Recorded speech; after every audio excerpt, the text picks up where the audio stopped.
Bonjour à tous. Aujourd'hui, je vais vous faire une petite présentation de la préparation à votre période de stage.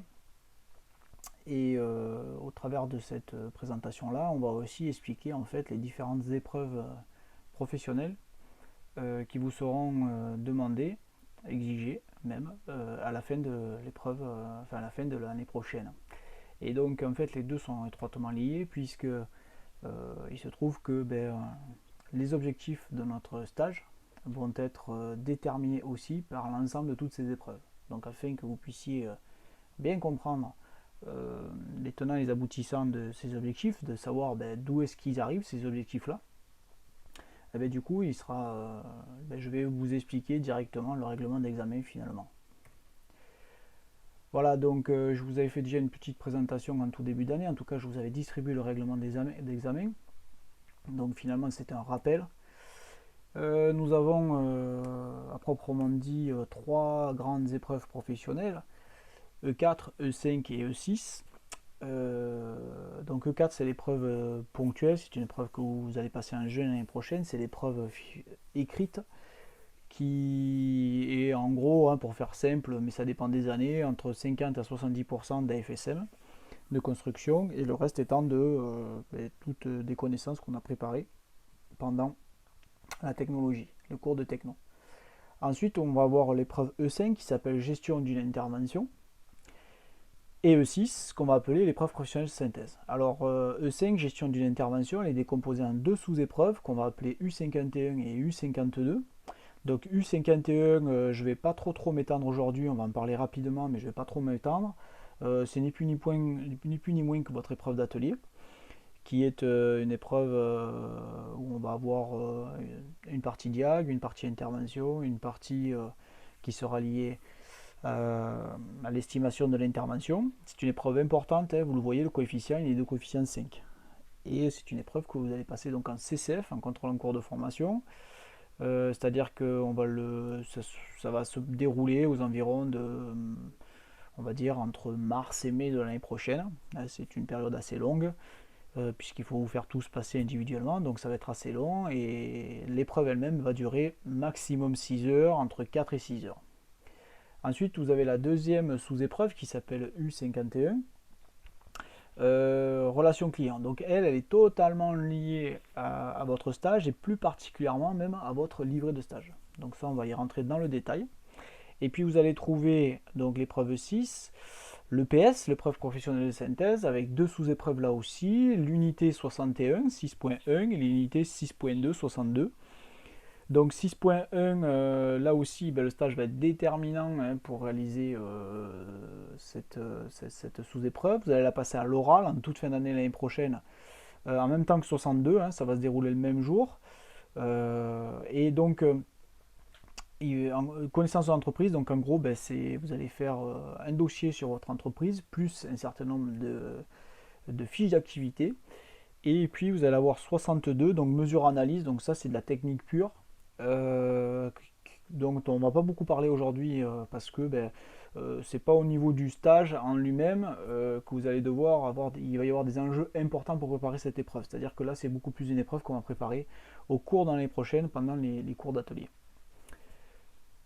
Voilà, donc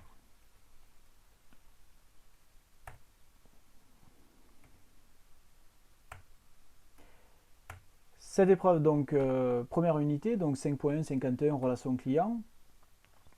En fait, c'est une épreuve que vous allez passer en CCF. En fait, vous allez ni plus ni moins nous rendre votre dossier, votre livret d'entreprise, plus l'ensemble des fiches d'activité qu'on va vous demander de réaliser. Et elles vont être évaluées par votre prof d'atelier, votre prof de gestion, vers février, mars, peut-être même fin janvier de l'année 2021. Donc cette évaluation portera directement sur les activités qui seront réalisées pendant la période de stage et l'évaluation, hein, de votre livret, sur lequel on va s'appuyer au travers de l'évaluation de votre tuteur. Donc vous allez voir, on va voir laquelle partie nous intéresse plus particulièrement.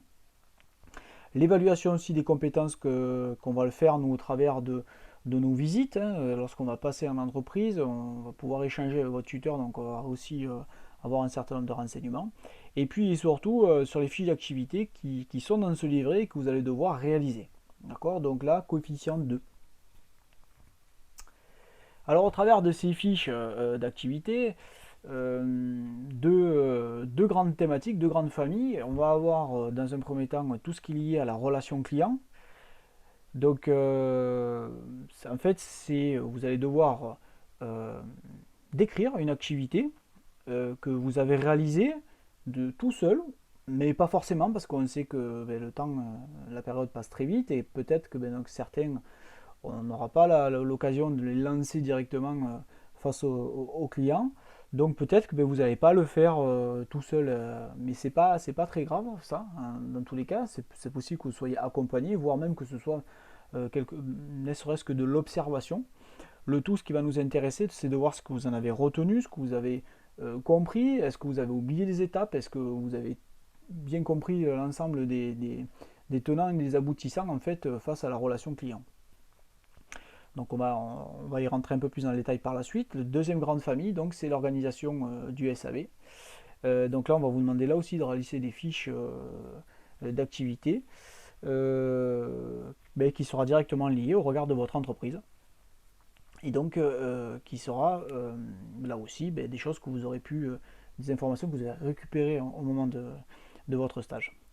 Donc là où cette période de juin est très importante, c'est qu'en fait, il faut bien comprendre le calendrier qui va se poser à nous dès l'année prochaine. C'est-à-dire que ce calendrier, il faut savoir que tout ce que vous allez réaliser, alors pas réellement sur 51, mais c'est plus sur 61 en l'occurrence, 61 et 62, il va falloir réaliser deux cahiers des charges, un cahier des charges pour 61 et un cahier des charges pour 62, qui va être en fait soumis à un jury sous l'aval de la signature de l'inspecteur d'académie.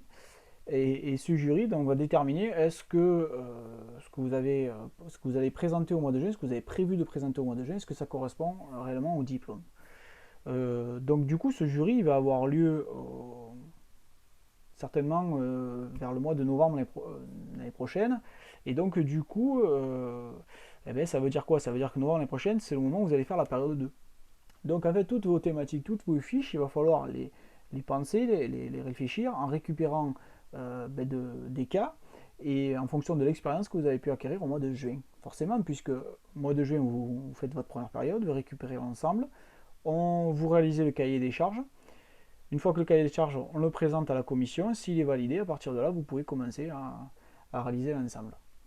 Donc, alors, c'est moins le cas pour 51. Là, le 51, il n'y aura pas de cahier des charges à réaliser. Ça sera juste à l'appréciation en fait de vos professeurs et de ce qu'on va évaluer en CCF, mais on a quand même quelque chose qui est clairement cadré pour qu'on puisse vous évaluer correctement. Donc, ce qu'il faut savoir, au travers de cette épreuve 51 relation client, c'est qu'un livret de compétences est remis au tuteur en début de stage. Donc, ce livret, il n'est ni plus ni moins qu'à l'intérieur de votre livret de stage. Alors, vous allez voir la partie juste après. Il est complété au fur et à mesure de la réalisation des actions d'entreprise. Ça, vraiment, c'est ce que je vous conseille. C'est-à-dire que lorsque vous voyez que vous faites quelque chose qui est en relation avec l'évaluation finale, c'est bien peut-être à l'issue de l'activité de faire évaluer le tuteur. Plutôt que d'attendre les 4 semaines et qu'à la fin des 4 semaines, il vous évalue sur l'ensemble et puis peut-être qu'il ne va pas se souvenir de ce que réellement vous avez fait peut-être la deuxième semaine lorsque vous étiez là. Donc c'est peut-être mieux de le faire, en tout cas pour un certain nombre d'activités, au fur et à mesure. Donc ces actions font l'objet de fiches remplies par l'étudiant et validées par le tuteur. Donc c'est les fameuses fiches dont on parle, les fiches d'activité depuis tout à l'heure.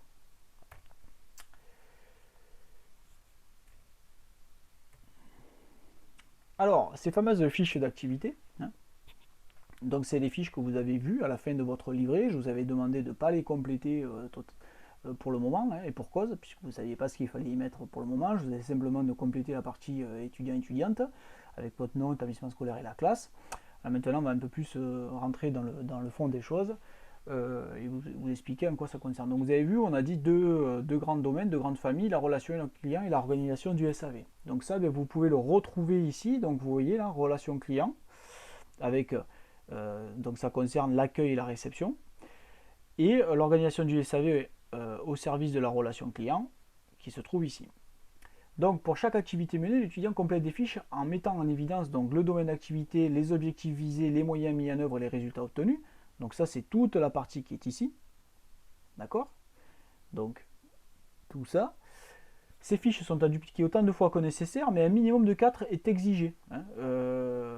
Et oui, pourquoi? Parce que 4 c'est un minimum. Il peut y en avoir plus, vous pouvez monter peut-être à 5, à 6, pourquoi pas plus, mais bon, dans tous les cas, ce qu'il faut, c'est plutôt assurer la qualité que la quantité. Le but, c'est pas de faire des fiches, des fiches et des fiches, le but, c'est de faire des fiches intéressantes, et surtout qu'elles soient complètes, où on peut voir que vous maîtrisez le contenu à l'intérieur de ces fiches. Hein. Par contre, c'est obligatoire qu'il y ait au moins une fiche de relation client, c'est-à-dire qu'il y ait au moins une fiche qui porte soit sur l'accueil du client, soit sur la réception du véhicule, soit sur la restitution du véhicule. D'accord? Donc peut-être que pour vous c'est pareil, l'accueil du client, réception du véhicule, mais vous voyez que quand on focalise un petit peu plus, on comprend bien qu'accueil du client c'est plus concrètement qu'est-ce qu'on a mis en œuvre pour accueillir le client lui-même, hein, côté humain, je serais tenté de dire. Alors que là, quand vous faites la réception du véhicule, ça sera plus tout ce qui est lié au véhicule à proprement dit. Hein. Qu'est-ce qu'on a fait pour réceptionner le véhicule en lui-même. Moi, ce que je vais vous demander en plus, obligatoirement, c'est de faire une fiche aussi qui va porter sur un accompagnement technique. C'est-à-dire que là, parmi les 4, au minimum, hein, vous pouvez en faire 5, 6, on l'a dit, voire plus, obligatoirement, je vais vous demander d'en faire une d'accompagnement technique. Donc ça, c'est moi qui vous le rajoute, qui va vous l'imposer, clairement. Alors pourquoi est-ce que je vous l'impose? C'est pas une lubie, c'est simplement parce que je me suis rendu compte au travers des fiches d'évaluation d'examen que il y avait toute une partie des compétences qui étaient liées à ça. C'est-à-dire que si jamais vous ne faites pas de fichier d'accompagnement technique, toute cette partie-là sera non évaluable et ça va poser problème parce que ça va être bloquant pour la notation. Donc du coup, il va falloir qu'on note un petit peu, pour débloquer la situation, il va falloir qu'on note comme on le pense, et noter comme on pense alors qu'on n'a pas le contenu, c'est rarement très efficace. Donc pour faire une évaluation correcte, efficace, je vais vous demander de la faire, cette fiche d'accompagnement technique. C'est pas en plus une thématique qui est à mon avis très compliquée, donc c'est quelque chose sur lequel vous pouvez largement vous en tirer, faire quelque chose de très, très positif, donc dans tous les cas c'est pas un problème. Voilà, donc du coup, vous allez noter sur ces fiches la description d'activité. Est-ce que vous l'avez fait en autonomie? Est-ce que vous avez été accompagné pour le faire? Ou simplement, est-ce que c'est une observation? Vous allez noter l'objectif.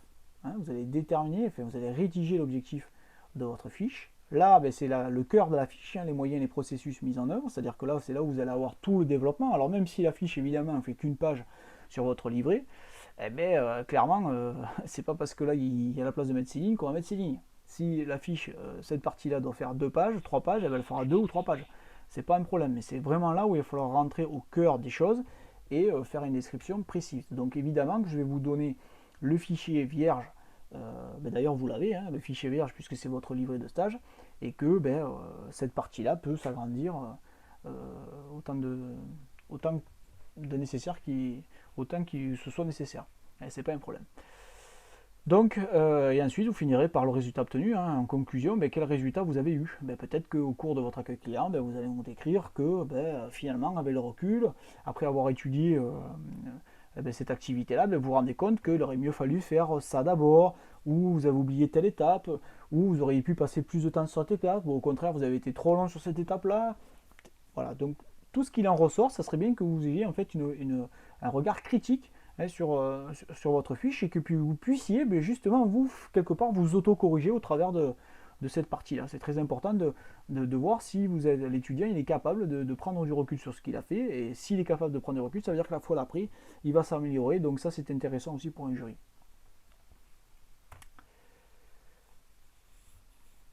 Alors du coup, voilà la partie d'évaluation du tuteur au niveau de vos compétences, de ce dont on parlait tout à l'heure. Donc c'est à vous de veiller à ce qu'il soit bien rempli par votre tuteur, et c'est cette partie-là que je ne vous conseille pas de remplir à la fin. Alors certes, il y a des choses que peut-être ça sera bien de faire en synthèse à la fin, d'autres peut-être qu'il vaudra mieux le faire au fur et à mesure. Ça sera à vous de juger. Mais pour bien juger, il faut prendre connaissance de l'ensemble de toutes ces compétences. D'accord ? Alors première chose qu'il faut voir, hein, vous vous rendez compte que là, d'ailleurs vous pouvez mettre en pause la vidéo, prendre votre livret de stage et au fur et à mesure sur votre livret de stage que je vous dis les choses, mais vous voyez déjà il est marqué E et T. Donc E qui c'est, ben, T qui c'est, ben, E c'est l'étudiant, T c'est le tuteur. Donc ça veut dire que déjà première des choses, on va vous demander vous de vous évaluer. Hein. Savoir si pour vous, par exemple, s'assurer de la présence des collaborateurs et du bon fonctionnement des outillages. Est-ce que ça, vous l'avez abordé? Peut-être que vous ne l'avez pas du tout abordé. Si vous ne l'avez pas abordé, déjà, il faut se demander pourquoi est-ce qu'on ne l'a pas abordé. C'est peut-être parce qu'on n'est pas allé au-devant de ça. Hein. Alors pourquoi on n'est pas allé au-devant de ça? Peut-être tout simplement parce qu'on n'a pas regardé qu'il fallait travailler cette compétence. Donc c'est pour ça qu'il est important, comme je viens de vous le dire, que vous, déjà, vous sachiez au départ qu'est-ce que vous allez avoir besoin de faire. Et donc, qu'est-ce que vous allez avoir besoin de faire? C'est au travers de l'ensemble de toutes ces tâches-là, hein, qui est activité tâche A, hein, c'est activité T, ces tâches, là, A3, T4 par exemple, hein, comme vous voyez en haut, assurer la gestion des outillages, équipement et documentation. C'est à travers de ça, il faut en prendre connaissance et savoir qu'est-ce qui va être nécessaire. C'est-à-dire que concrètement, on n'est plus un stage classique, on n'est plus un PFMP Bac Pro, ou simplement on se contentait un petit peu quelque part de faire, de la mécanique. Là, non, hein, il y a toute une partie, hein, dans ce stage qui va être liée à tout ce qui est la relation client et donc l'organisation du SAV. Donc il faut prendre connaissance forcément de tous ces éléments-là.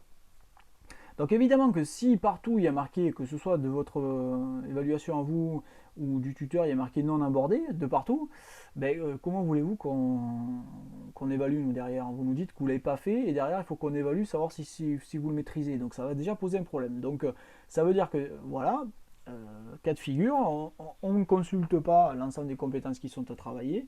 On se retrouve dernière semaine du mois de juin pour évaluer avec le tuteur. Le tuteur il dit ça tu l'as pas fait, donc non abordé, ça tu l'as pas fait, ça tu l'as pas fait. Vous dites ça je l'ai pas fait, je l'ai pas fait. Et à la fin on se retrouve avec la moitié des compétences qui n'ont pas été travaillées. Et donc là ça pose problème et c'est complètement bloquant pour l'obtention d'une bonne note. Évidemment à ce CCF là. Donc important de regarder l'ensemble de tous ces critères et d'aller au devant, hein, de votre tuteur, de votre responsable d'équipe, de votre responsable atelier, et d'aller demander, hein, à faire ces choses-là. C'est important. Voilà, donc deux évaluations, le tuteur et l'étudiant, c'est-à-dire que vous allez faire une auto-évaluation de ce que vous pensez maîtriser ou pas. Et peut-être qu'en fonction de ça, ça sera justement, peut-être que vous allez vous rendre compte que finalement vous sous-évaluez. C'est souvent le cas, c'est le cas le plus courant. On se rend compte que les étudiants souvent se sous-évaluent. Ou au contraire, c'est moins le cas, mais ça arrive de temps en temps, vous surévaluez, vous pensez maîtriser les choses, et peut-être que non. Donc, du coup, ça va permettre d'avoir... Donc évidemment, d'abord vous vous évaluez vous, c'est vous qui cochez, et ensuite vous faites cocher au tuteur pour qu'on puisse avoir une discussion là-dessus. Afin que vous puissiez, vous, avoir une discussion avec lui. Et évidemment, lui, il va vous dire, non, regarde, ça tu l'as fait, ça tu l'as fait, ça tu l'as fait, donc on peut considérer que c'est très satisfaisant et que l'objectif est atteint. Alors, deuxième sous-épreuve de l'épreuve E5. Donc, c'est l'épreuve d'atelier intervention sur véhicule. Donc, en deuxième année, on l'a dit, hein, ce CCF il se déroulera, on avait dit entre mars et mai, hein, on avait donné une grande fourchette. Donc, je ne vais pas trop rentrer dans les détails, on va quand même le lire ensemble. Le support de cette sous-épreuve est un véhicule de génération actuelle, remettre en conformité, dont un système est en dysfonctionnement. Donc, on va vous donner un véhicule de l'atelier, peut-être un véhicule client. On va vous donner un dysfonctionnement, ce véhicule sera donc avec une panne, et donc vous allez devoir chercher cette panne. Alors déjà, ça serait bien de la valider, hein, on valide les symptômes, ensuite on cherche la panne, on détermine la panne, ensuite on va réparer la panne, et le tout, hein, on va le faire en fonction d'un ordre de réparation qui est fourni. La documentation technique du véhicule est à votre disposition. Les outils d'aide au diagnostic et d'intervention, c'est-à-dire le matériel permettant l'interrogation par exemple des calculateurs, ou ça peut être un banc de géométrie de train roulant, ça peut être le banc de freinage, ça peut être une station de clim, ça peut être tous les outillages que vous utilisez à l'atelier habituellement sont à votre disposition. D'accord. Ça va être aussi tout ce qui est les multimètres, l'oscilloscope, le manomètre, tout ce qui est dans l'atelier, hein, vraiment à votre disposition. Ce jour-là, il faudra, même si on ne vous le propose pas, le demander. Hein, ça fera partie de l'épreuve de savoir si vous êtes en mesure de déterminer que vous avez besoin de cet outillage-là.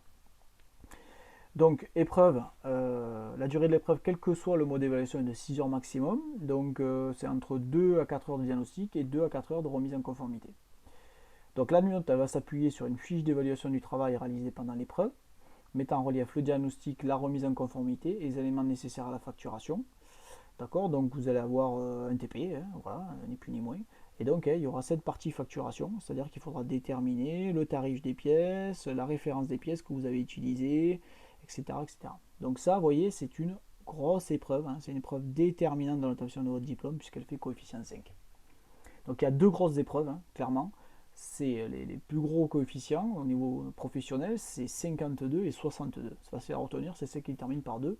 Tout ce qui est 51, 61, ils ont un coefficient 2. Alors ça ne veut pas dire qu'il faut les négliger, évidemment. Hein. Il faut aller chercher tous les points, il ne faut rien lâcher jusqu'au bout.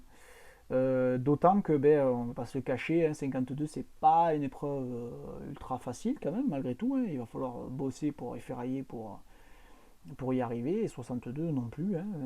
Malgré tout, si vous suivez nos conseils, vous allez pouvoir avancer et je peux vous garantir que vous obtiendrez, en principe, si vous donnez la peine, des notes tout à fait convenables. Il n'y a pas de raison. Tous ceux qu'on par le passé, on a eu la démonstration que tous ceux qui bossaient y arrivaient et sortaient avec des notes des fois excellentes, au minimum très satisfaisantes. C'est le travail qui est déterminant dans tout ça. Évidemment, ça va être le travail. Alors, 61. Connaissance de l'entreprise, donc c'est le deuxième gros chapitre qui va nous intéresser pour ce stage, pour préparer l'épreuve qui va nous intéresser pour ce stage. Donc 61, donc on l'a dit, là aussi, preuve orale, hein, ponctuelle, qui va se dérouler en fin d'année. Donc du 25 minutes, 10 minutes de soutenance et 15 minutes d'échange concrètement, c'est-à-dire que c'est 15 minutes où vous allez avoir des questions posées par les examinateurs. Donc il va falloir réaliser pour cette épreuve-là un dossier. Hein. Il va y avoir deux dossiers à réaliser, un pour 61, un pour 62. Donc il va falloir rédiger ce dossier et ensuite, à partir de ce dossier, vous allez monter idéalement un PowerPoint, d'accord, un diaporama qui va vous servir à préparer vos 10 minutes de soutenance. Donc ce dossier, il faudra qu'il soit déposé dans le centre d'examen, donc c'est-à-dire qu'il faudra que vous nous le rendiez à nous pour qu'on puisse ensuite le poser sur une plateforme où il y aura l'ensemble de tous les dossiers numériques qui vont être récoltés afin que les examinateurs puissent consulter vos dossiers avant le jour même de l'oral. Donc pour que la consultation soit possible compte tenu du nombre de tous les candidats, il faudra que ces dossiers numériques soient rendus 2 semaines avant le début de l'épreuve. Hein, pour que donc les commissions d'interrogation puissent prendre connaissance des dossiers.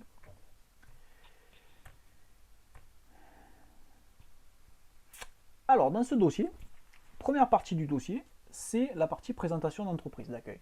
Alors c'est plus une partie qui concerne votre prof de gestion, mais on n'a pas l'habitude de le faire en collaboration entre le prof d'atelier et le prof de gestion. Donc nous, ce qu'on préconise de mettre à l'intérieur de ce dossier, c'est d'abord une fiche d'identité de l'entreprise. Vous avez une fiche d'identité, c'est le nom, l'adresse, la forme juridique, le numéro de SIRET, le capital de l'entreprise, puis toutes les informations qui peuvent être intéressantes concernant votre entreprise. Un petit historique du garage, ou la présentation du groupe automobile dans lequel fait partie votre entreprise. Un organigramme du personnel. Alors, si c'est des très grosses entreprises, peut-être simplement citer le nombre total de personnes et puis mettre plus particulièrement un organigramme du service après-vente. Ça, c'est à voir. Si vous travaillez dans une entreprise plus petite, vous pouvez mettre un organigramme complet. Un plan d'atelier pour voir qu'on prenne connaissance un petit peu de la structure de votre atelier, voir comment il est organisé, c'est important. La situation géographique, donc une situation par rapport par exemple à une ville, la ville par rapport à une région, et puis une situation aussi par rapport à l'environnement direct géographique dans lequel votre entreprise est implantée. Par exemple, savoir est-ce qu'à côté de votre entreprise, il y a d'autres entreprises liées à la même activité économique, ou au contraire, est-ce que votre entreprise est très isolée par rapport à ce secteur-là. Donc du coup, une fois que vous aurez fait cet environnement géographique, vous pourrez parler de l'environnement économique. Là, vous citerez concrètement tous les concurrents ou les partenaires de l'entreprise. La zone de chalandise, alors le chaland c'est qui? Ben, c'est le client, hein, c'est celui qui vient, donc on va essayer de déterminer la zone de chalandise, c'est-à-dire que ce soit, alors on va parler de deux zones de chalandise, celle qui est liée au temps, donc l'isochrone, et puis celle qui est liée au kilomètre, c'est-à-dire l'isométrique. Donc ben, c'est parfois intéressant de voir ben, à partir d'où il vient notre client, et puis surtout il va falloir expliquer comment est-ce que vous avez récupéré ces données-là. Vous allez nous faire une petite présentation de la gestion des déchets, et oui, on a travaillé beaucoup, c'est pas pour rien, donc il va falloir réinvestir ses connaissances et montrer ce que vous avez appris, donc en exposant comment vos déchets sont gérés dans votre entreprise, d'accord. Et puis pourquoi pas, hein, ça serait intéressant que nous fassions une petite présentation de la démarche qualité, hein, de l'organisation de l'atelier, par exemple en présentant le nom de cette démarche qualité, s'il y en a un, les principes de sa mise en œuvre, là, comment est-ce que la démarche qualité elle est suivie, hein, par quel élément, peut-être des réunions, une animation des notes qualité, qui sont réalisées par un chef d'équipe ou un responsable atelier. Hein. Il y a des entreprises où il y a des réunions, par exemple, toutes les semaines à ce sujet-là, où on va exposer les retours, les notes, les indices de satisfaction client, et puis tous les documents qui en découlent, qui peuvent être intéressants pour expliquer cette démarche-là. Alors, ça peut être qu'une présentation, puisque derrière, c'est-à-dire que ça peut être juste une présentation exhaustive, puisque derrière, il y a des fiches qui peuvent porter réellement, c'est-à-dire que vous allez pouvoir exposer, hein, par rapport à ce qu'on va décrire tout à l'heure, ce qu'on appelle les indicateurs, et un des indicateurs notamment peut être lié à la démarche qualité. Donc où là, vous allez pouvoir rentrer beaucoup plus dans le détail. Voilà, donc ça c'est un exemple, vous pourrez rajouter des choses qui vous semblent intéressantes, hein, donc c'est pour ça que je vous dis qu'elle n'est pas exhaustive cette liste, et elle pourra te compléter en fonction de ce que vous pensez intéressant, par exemple par les taux horaires, les chiffres d'affaires. Mais attention, hein, on a quand même un impératif, c'est qu'il faut faire 5 pages maximum. Donc évidemment que si vous nous faites une page déjà parce que je vous ai noté moi, déjà on y a plus de 5. Hein. Donc il va falloir faire des choses concises et efficaces. Voilà, donc 5 pages maximum pour la présentation d'entreprise. Et puis, deuxième partie du dossier, ça va être donc de faire une analyse qui va porter sur plusieurs mois, voire peut-être pas sur une année complète. C'est-à-dire qu'il va falloir faire une analyse sur des chiffres, hein, ce qu'on appelle des indicateurs après-vente. Et cet indicateur, si vous faites une analyse sur un mois, l'analyse elle ne veut rien dire. C'est-à-dire qu'on peut comparer, si vous comparez le chiffre à aucun autre, on ne peut rien en tirer de ça. Donc le minimum vraiment c'est 3 mois. Le mieux c'est d'avoir plusieurs mois d'indicateurs que vous allez récupérer. Alors c'est souvent, ça arrive qu'il y ait des entreprises qui hésitent à vous donner, voire qui refusent de vous donner ces indicateurs-là. Donc moi la solution d'ores et déjà que je peux vous exposer par rapport à ça pour faciliter, c'est de dire que ces indicateurs, c'est pas forcé que ce soit les derniers, c'est pas forcé que ce soit ceux d'il y a 3 mois en arrière, ça peut très bien être ceux il y a 2 ans. D'accord. Donc pour eux, ça n'a plus aucune incidence. Et pour vous, ça va vous permettre quand même malgré tout de pouvoir travailler. Donc voilà, par exemple, hein, le choix de ces deux indicateurs, il va falloir, avant même de faire vos fiches, réaliser le cahier des charges où vous allez donner justement l'indicateur que vous avez choisi, enfin les deux indicateurs plus exactement que vous avez choisi pour compléter donc votre fiche et votre dossier, pour compléter ce cahier des charges qui sera soumis à la commission. Et une fois que la commission l'aura validé, là vous pourrez rédiger votre dossier. Mais la première étape, c'est je choisis l'indicateur que je veux décrire, donc je récupère ensemble des informations. Pour avoir les informations, il faut que déjà j'explique qu'il faut que j'en ai des informations à ce sujet-là.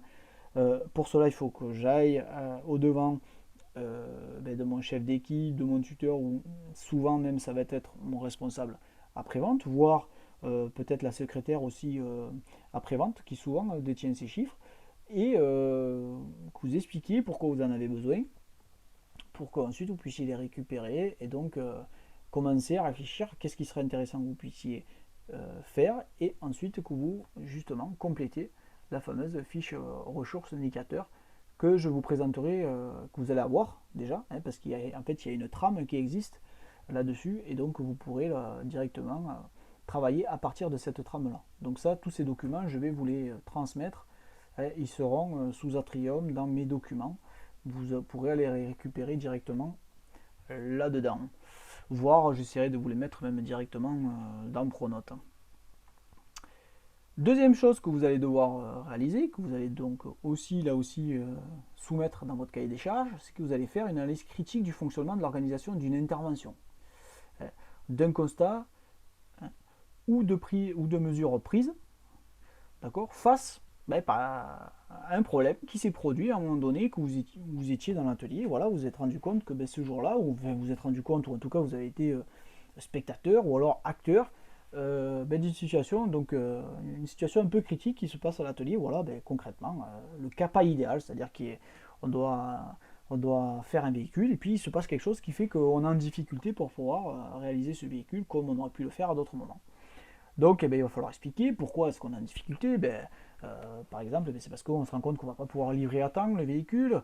Et donc il va y avoir un problème de pièces, il va nous manquer un outil, on va casser quelque chose sur le véhicule au moment où on fait l'intervention. Enfin, il va se passer quelque chose qui fait que on va pas pouvoir... on va se retrouver face à une situation à gérer. Voilà. Et donc là, ce qu'il va falloir que vous fassiez, c'est qu'une fois que vous aurez décrit ce contexte-là, il va falloir expliquer qu'est-ce qui s'est passé pour venir justement gérer ce problème-là. Il se trouve que voilà, c'est un peu quand même quelque chose qui est un peu quotidien dans l'automobile, malheureusement, en après-vente.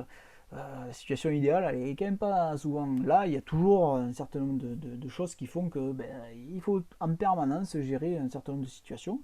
Et là, vous allez expliquer qu'est-ce qui s'est fait, comment est-ce que la situation a été réglée, pour pouvoir arriver, soit justement pour éviter le retard de livraison, donc là, ce qui a été mis en œuvre, soit pour le limiter, soit autre chose, un autre événement qui se soit passé, que vous allez pouvoir expliquer. D'accord. Et là aussi, ça va être 5 pages maximum.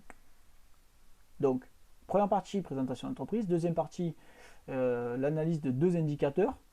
Alors, oui, c'est vrai que je ne me suis pas trop étendu sur ces indicateurs, mais je vais y revenir parce que c'est important.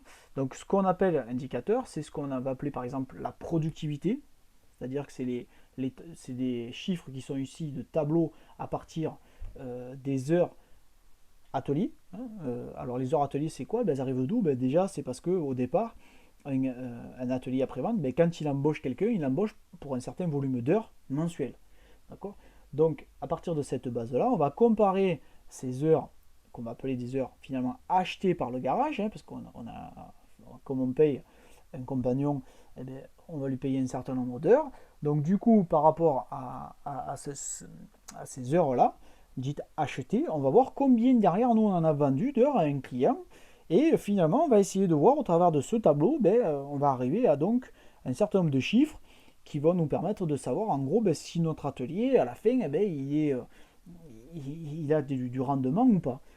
Donc c'est ce qu'on a. Alors s'il y a plusieurs indicateurs, d'où le fait qu'on va vous demander de les choisir, donc liés à ce qu'on appelle la productivité, liés au rendement, liés soit, alors ça peut être là, alors pas du tout par rapport aux heures, mais si par exemple vous êtes dans une plus petite structure où on ne fait pas justement l'étude de ces heures, peut-être que ça va être intéressant de faire une étude du chiffre d'affaires de votre service, par exemple.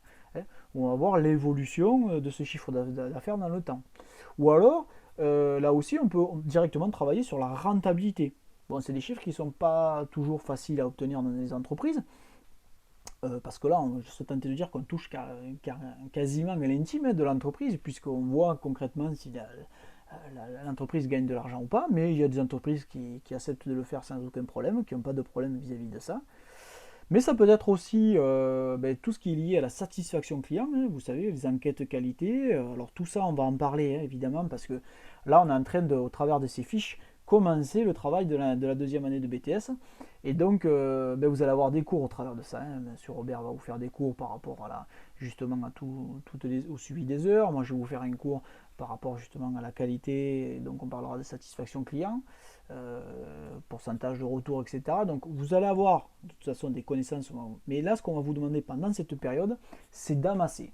Par exemple, vous allez avoir l'opportunité de pouvoir récupérer, alors jamais sans demander évidemment, mais vous allez avoir l'opportunité de récupérer différentes retours de questions, soit des questionnaires de satisfaction, soit carrément, et idéalement, hein, c'est ce qu'il faut d'ailleurs, les notes de satisfaction client. Vous allez pouvoir avoir récupérer des tableaux de bord atelier, hein, donc le tableau des heures ou l'évolution des chiffres d'affaires. Et bien vous allez récupérer, pour ensuite déterminer sur quoi vous allez avoir envie de travailler au niveau des indicateurs.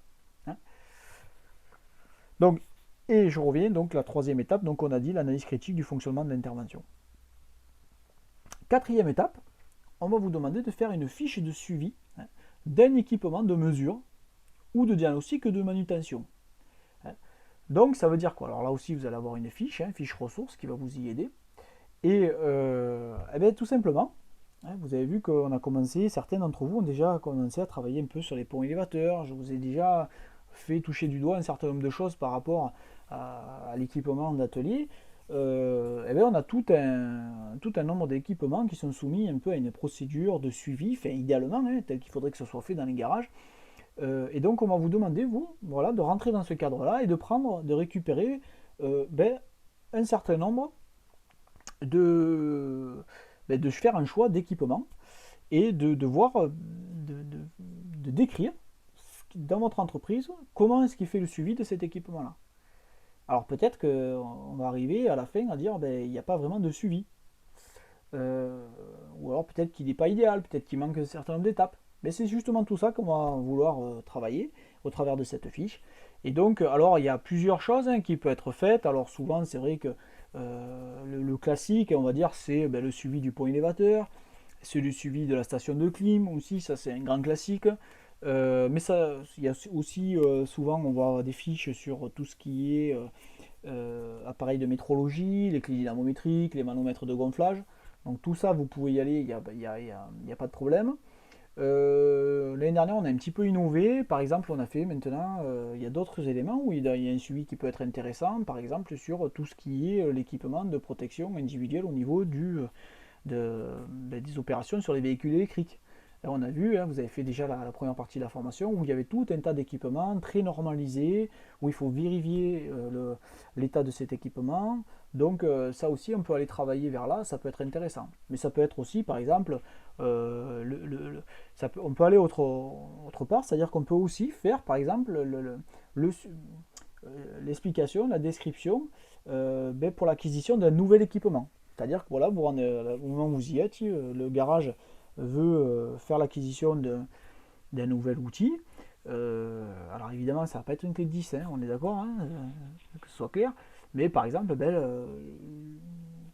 l'entreprise veut faire l'acquisition d'un banc de géométrie, par exemple, ou d'un nouveau pont élévateur. Vous allez décrire qu'est-ce qu'a fait, qu'est-ce qui s'est passé, comment est-ce qu'on a fait notre choix, sur quels critères on s'est basé. Par exemple, vous avez expliqué qu'il y avait plusieurs possibilités de matériel. Donc vous avez fait le choix par rapport aux tarifs, par rapport aux propositions que vous avez été faites par le commercial, par rapport aux caractéristiques du matériel, par rapport je sais pas moi, au suivi qu'il peut y avoir sur ce matériel plus ou moins contraignant, par exemple sur un outil diagnostic, par rapport au contrat qu'il peut y avoir sur ce matériel-là. Enfin, voilà, toutes ces explications qui peuvent être intéressantes et qui permettent de voir si vous étiez finalement dans ce cas de figure, est-ce que vous feriez quelque part les bons choix ou pas. Voilà. Donc c'est assez vaste, c'est intéressant et ça peut nous amener sur un domaine en plus qui est nouveau et donc très lié justement à l'organisation après-vente. Voilà, donc ce qu'il va falloir faire sur 61, la première étape, c'est je récupère l'ensemble des informations au travers des explications que je viens de vous donner et puis au travers de la relecture des fiches que vous allez faire sur les documents de trame qui vous seront joints. Et il va falloir commencer à lire le cahier des charges, ce qu'on vous demande à l'intérieur du cahier des charges, qui n'est plus ni moins que la présentation de votre fiche, hein, finalement, ce cahier des charges. Donc là aussi, je vous donnerai la trame vierge. Et puis, dès que vous allez, après la visite que vous aurez en entreprise qu'on vous fera, et de la discussion qu'on pourra avoir au travers de tout ça, vous allez pouvoir commencer à rédiger votre cahier des charges, puisque en fait ce premier cahier des charges 61, dès le mois de septembre, on va vous demander à ce qu'il soit rédigé. Donc 62, Donc épreuve, mesure, analyse, donc épreuve technique. Donc c'est là aussi une épreuve orale de 25 minutes, comme l'autre, 10 minutes de soutenance, 15 minutes d'échange. Donc la grosse différence, c'est que c'est plus une épreuve liée à la relation client ou l'organisation après-vente, c'est une épreuve technique. La deuxième grosse différence, c'est que c'est une épreuve là aussi coefficient 5, comme je vous l'ai dit tout à l'heure, et non pas coefficient 2 comme 61. La deuxième similitude, en plus du temps par rapport à 61, c'est que là aussi vous allez devoir faire un dossier numérique sur cette activité-là. Alors, en fait, cette activité, vous allez la faire au sein d'un groupe. Donc, vous allez être 2, 3 étudiants, il ne faudra pas être plus, où on va vous proposer, en fait, donc ça c'est nous avec Monsieur Cartoux l'an prochain qui allons vous faire les propositions, de travailler sur un système. Et chaque étudiant au sein de ce groupe va traiter une partie de ce système-là. Sachant que ce qu'on va obtenir, vous avez vu, c'est tout dans le titre, c'est que vous fassiez au travers de la présentation technique du système que vous allez avoir, que vous nous présentiez des mesures et une analyse sur ces mesures-là. D'accord? Donc ça, c'est vraiment les compétences sur lesquelles vous allez être évalué. Donc il faut que dans chaque partie de votre ce que vous avez travaillé au sein de votre groupe, on retrouve pour chacune des parties des mesures et de l'analyse.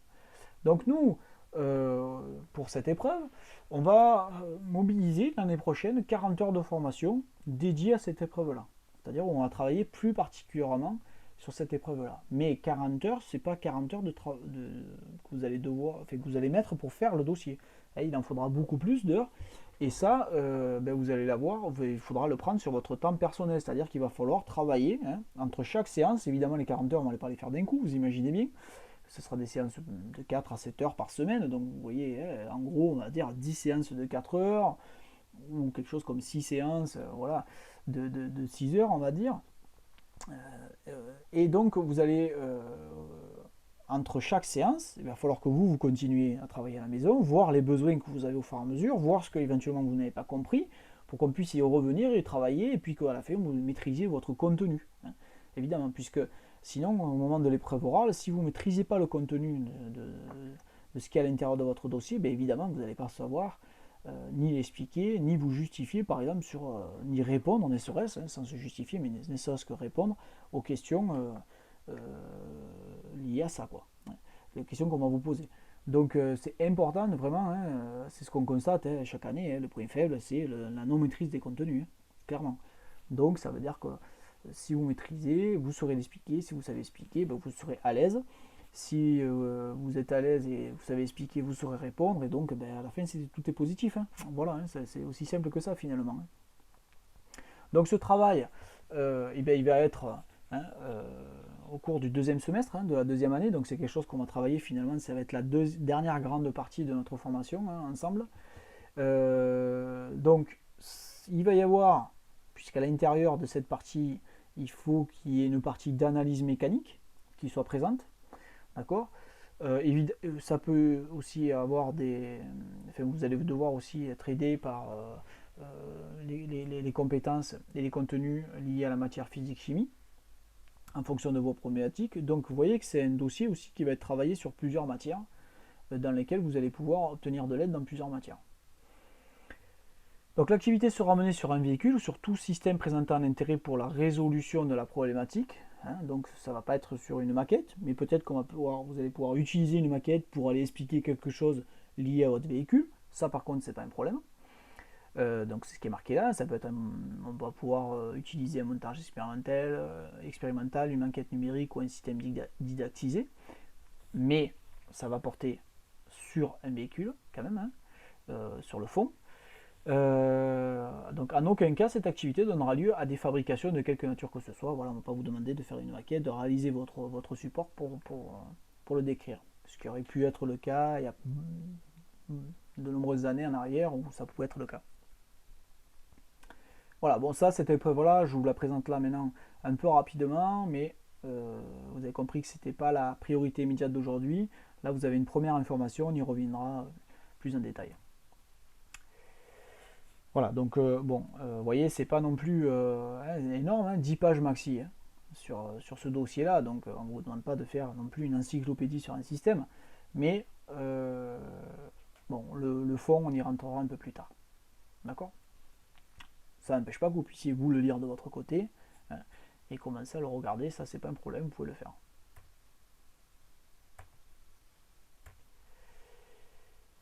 Donc, les deux dossiers, ils doivent être rendus à un format numérique, et il faut qu'il y ait une présentation qui soit faite sous, qu'il y ait un diaporama de réaliser. Avec le logiciel que vous voulez, mais il faudra qu'il y ait un diaporama. Donc moi, PowerPoint par exemple, hein, mais il n'y a pas que celui-là, vous ferez comme vous voudrez. Prenez quelque chose qui soit facile, qui soit courant. Voilà. La seule chose, qu'il n'y ait pas de problème le jour de la présentation, que vous arriviez, il faut que le logiciel soit présent sur l'ordinateur du lycée, ou alors que vous ameniez le vôtre. Pardon. Alors ça n'empêche pas que peut-être il serait judicieux de rendre au moins un dossier format papier. C'est pas une obligation, mais je me rends compte que quand le jury il a des fois un format papier sous les yeux, ça les aide. Et donc du coup ça peut être bien peut-être d'en faire au moins un. Si vous en avez l'opportunité, ça serait bien de le faire. Donc on a dit que ces deux dossiers, hein, avec les différents points qui vont être à l'intérieur de ce dossier, l'analyse de l'activité de maintenance, suivi d'équipement, l'analyse critique d'intervention, la problématique de mesure et d'analyse. Vous avez compris que donc il faut qu'elle passe en commission académique, hein, et même interacadémique, d'approbation, et que ce soit signé, hein, par l'inspecteur de l'IPR, hein, l'inspecteur de filière. Et ça doit être fait au premier trimestre de la seconde année. Donc premier trimestre, souvent par expérience, c'est fin octobre, début mi-novembre. Là cette année on verra bien en fonction de la situation, peut-être tout va être un petit peu décalé, donc on verra bien. Toujours est-il qu'il va falloir présenter 2 cahiers des charges. Donc en fait il y a 2 commissions sur 2 journées différentes. Première commission 61, une deuxième commission pour 62. Donc le contrôle de conformité des dossiers est effectué par les autorités académiques avant l'interrogation.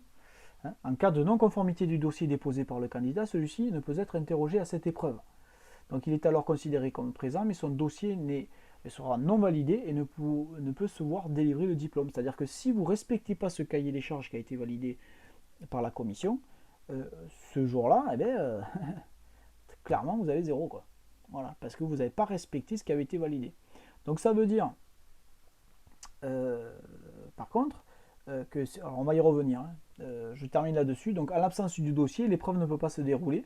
Donc là, si vous ne réalisez pas, en fait, vous ne faites pas la présentation liée à votre cahier des charges, vous êtes entendu, mais clairement, vous allez être noté, vous ne pourrez pas être noté.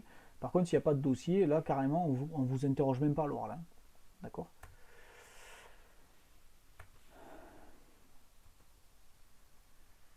Donc voilà où je voulais en venir. Donc la commission de validation du cahier des charges se déroule en général au mois d'octobre-novembre. Il est donc impératif d'avoir choisi l'ensemble des thèmes des fiches 61 et 62 dès le premier stage. Alors je mets un bémol sur 62. Hein. Non, c'est surtout 61 et les fiches d'activité 51. D'accord, là je modifie un petit peu ce qu'il y a noté. Je ne suis pas tout à fait d'accord avec ce qu'il y a marqué là. 62 ça viendra ensuite. Là, on a un peu plus de temps, donc il n'y a pas de stress à ce niveau-là. Donc en cas de refus d'une ou plusieurs de vos fiches, d'accord, vous avez vu qu'il y en avait plusieurs pour 61 et il y avait une thématique pour 62. Donc en cas de refus, nous aurons au maximum 2 semaines après la première commission pour le modifier. Donc il va falloir modifier, d'accord, et il va falloir, de façon à ce que ça repasse en commission, ce qui est clairement pas l'idéal. Donc en fait d'anticiper un éventuel refus de vos fiches d'activité, il est nécessaire, voire impératif, d'avoir plusieurs thèmes à votre disposition. Donc ça veut dire qu'il ne faut pas hésiter à récupérer et d'amasser le maximum d'éléments. Et nous ensuite, on retravaillera, hein, en début d'année prochaine, au mois de septembre, on reverra ensemble et moi je vous dirai, tiens, là c'est intéressant ce que tu as, fais quelque chose là-dessus, est-ce que toi ça te convient? Oui, ok, on parle là-dessus.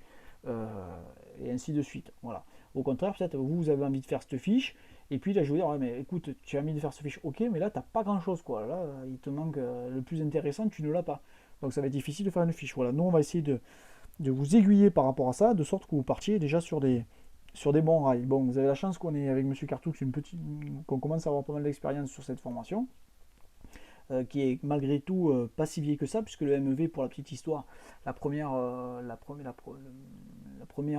session est arrivée en 2018, hein, puisque avant c'était pas le BTS MV mais AVA. Mais bon, maintenant voilà, il y a eu quelques années, et donc on sait à peu près maintenant où il faut que vous alliez, quoi, clairement. Donc, alors, on en vient un peu plus directement à l'entreprise. Maintenant que vous avez compris pourquoi est-ce qu'il va falloir récupérer un certain nombre d'éléments pendant ce stage, et pourquoi est-ce qu'il faut arriver avec des objectifs clairs pendant ce stage, et en sachant ce qu'il faut que vous récupériez pendant le stage, ce qu'il faut que vous fassiez pendant ce stage-là. Donc on va quand même le décrire un peu plus clairement. Donc la première des choses, c'est le jour de votre arrivée, qu'est-ce qu'il va falloir qu'est-ce qu'il va falloir faire? La première chose, ça paraît tout bête, mais il va peut-être falloir aller se présenter ou se représenter au responsable d'atelier, voire au patron de l'entreprise, hein, si c'est une plus petite structure. Enfin, vous allez voir à plusieurs personnes, hein, concrètement. Bon, alors, dans le cas idéal, peut-être que la première personne que vous allez aller voir va peut-être vous faire le tour de l'entreprise, vous présenter à un certain nombre de personnes, au personnel de l'entreprise aussi. Mais c'est pas toujours le cas, ça dépend. Vous savez bien comment ça se passe à l'entreprise. Le jour où vous débarquez, c'est lundi matin, peut-être ce jour-là, il y a un travail énorme. On ne peut pas trop s'occuper de vous, c'est pas pour ça qu'il va falloir être déstabilisé. Il y a plein de cas qui peuvent se produire. Le cas idéal, c'est celui-là. C'est le cas où vous êtes accueilli. On se rappelle bien que vous arrivez ce jour-là. Donc, on vous accueille correctement. On vous présente le personnel. Voilà. Là, quand ça démarre comme ça, c'est super. Il faut profiter. Si ça démarre pas comme ça, c'est pas grave. Il faut essayer de. Peut-être que ça se sera fait un peu plus tard. Peut-être que ça va se faire au fur et à mesure. Il va falloir s'adapter, être flexible et puis prendre les choses telles qu'elles viennent. Par contre, vous avez des choses à faire, c'est-à-dire que vous pouvez faire en sorte que déjà ça se passe au mieux, clairement. Donc la première chose, c'est de se présenter. Avant même ça, je le sais, il y en a qui me l'ont déjà dit, mais je sais qu'il y en a qui sont déjà en contact, ils sont en contact régulièrement avec votre entreprise. Si ce n'est pas le cas, ça serait bien quand même, avant d'y aller, de passer un petit coup de téléphone en disant, bon, vous vous rappelez, je suis là, surtout vu la situation actuelle. Vous vous rappelez, je viens tel jour, je démarre mon stage, voilà, je voulais reprendre contact avec vous, si éventuellement il y avait des choses à éclaircir ensemble, voilà. Hein. Bon, évidemment, vous arrivez ce jour-là avec votre tenue, votre bleu, vos chaussures, le bleu il est propre, évidemment, et surtout, hein, vous arrivez aussi avec votre livret de suivi de compétences, et dès le premier jour, vous allez commencer avec ce livret. Alors, peut-être pas faire l'explication déjà, mais voilà, ne serait-ce que de l'avoir à la main, de dire voilà, bon, moi j'ai un livret, il y a un certain nombre de choses à faire ce livret, il y a mes compétences, il faudra évaluer mes compétences au travers de ce livret, voilà. Commencez-vous à introduire le fait qu'il y ait ce document-là, et puis après peut-être vous allez le voir un peu plus concrètement avec le tuteur. Il va falloir demander aussi quel est votre tuteur. Est-ce que vous avez quelqu'un plus particulièrement? Il y a des entreprises où des fois les stagiaires tournent sur plusieurs personnes. Il n'y a pas forcément un tuteur d'attitré. Il y a des entreprises où au contraire il y a un tuteur d'attitré. Donc voilà, là aussi il y a plusieurs cas de figure. Donc il faut voir. Ensuite, voilà, il va falloir que vous précisiez les différentes activités à réaliser au cours de votre stage. D'accord? Donc évidemment, il y a la partie mécanique, d'accord, où il faudra faire de la mécanique légère, idéalement de la mécanique lourde,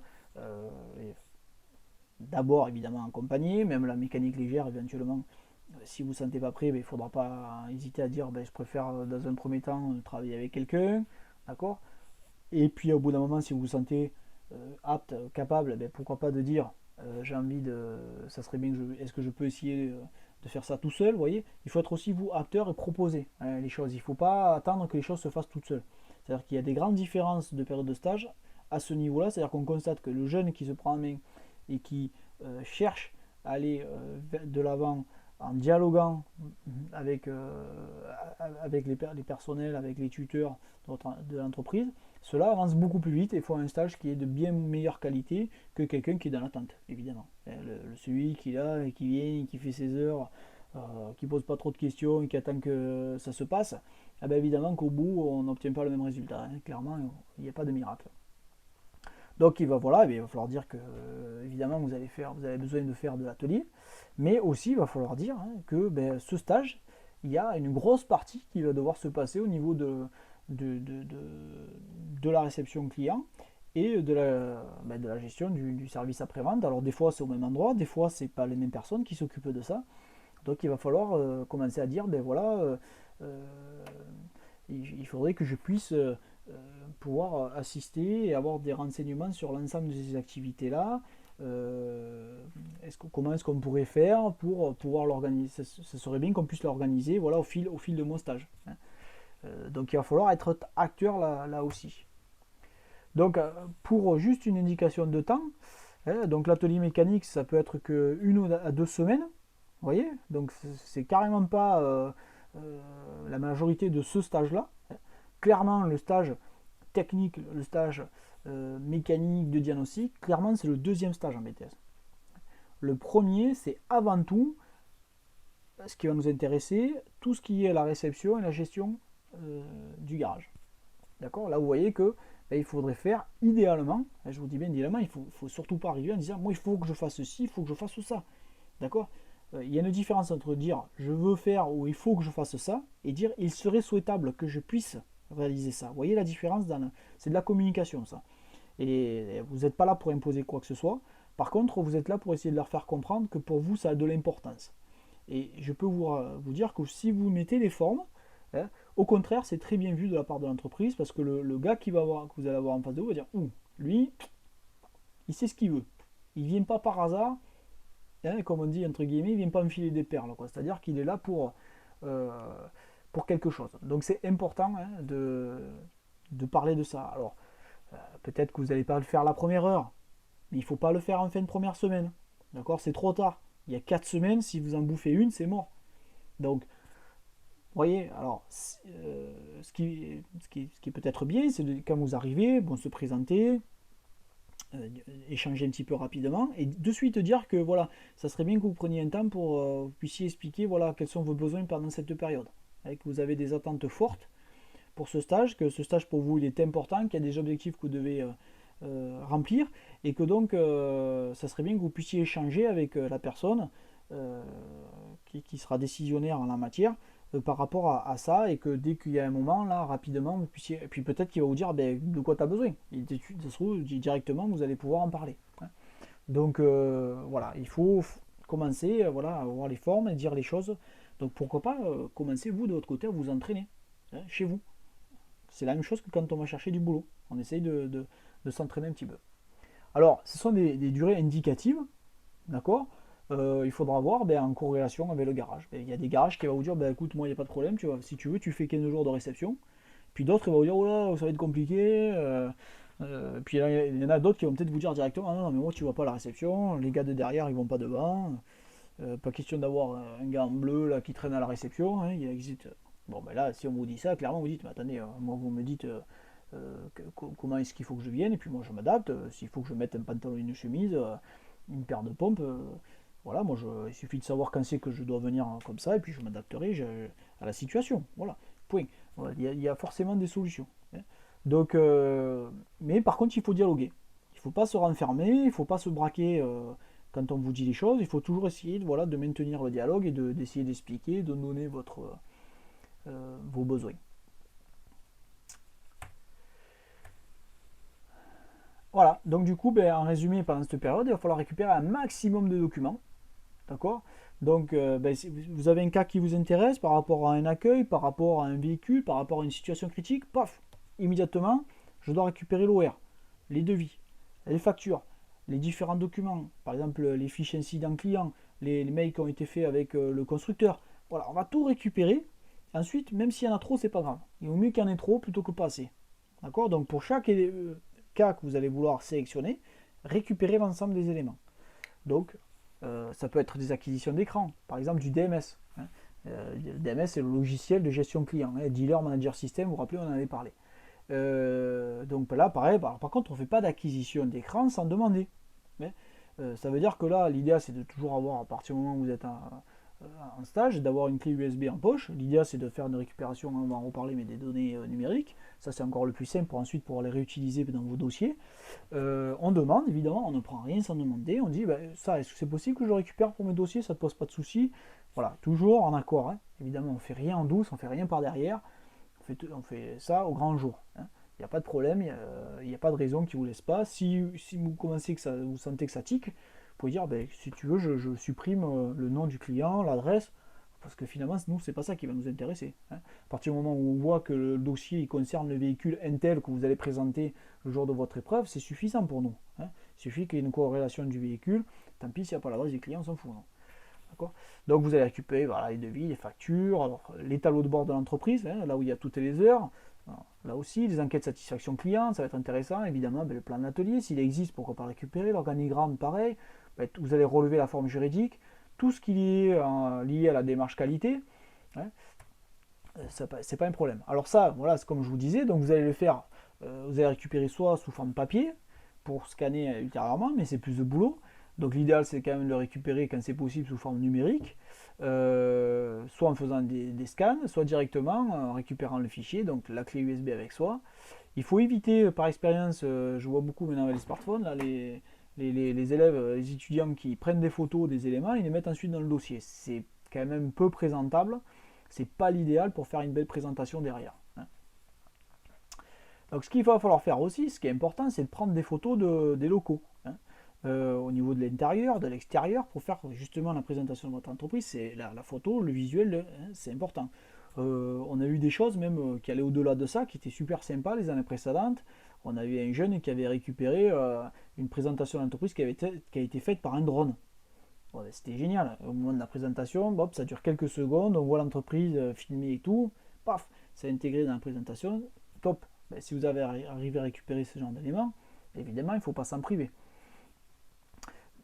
Et puis faire des photos de tout, voilà, on parle de la gestion des déchets, paf, on fait les photos des différentes zones de recyclage, des différents points, de la démarche qualité, on se rend compte qu'il y a une démarche 5S, Lean Management, avec des fiches de poste, tac, on fait en photo la fiche de poste, avec le poste, la signalétique, l'organisation du poste, une photo des différents outillages qu'on peut avoir, voilà, tout ce qui peut vous sembler intéressant, évidemment la devanture, le parking client, les accès, enfin, peu importe, il vaut mieux en faire plus et puis après on triera, et d'avoir une banque comme ça, le but c'est de se constituer une espèce de banque de documents, de données qu'on va pouvoir exploiter ensuite.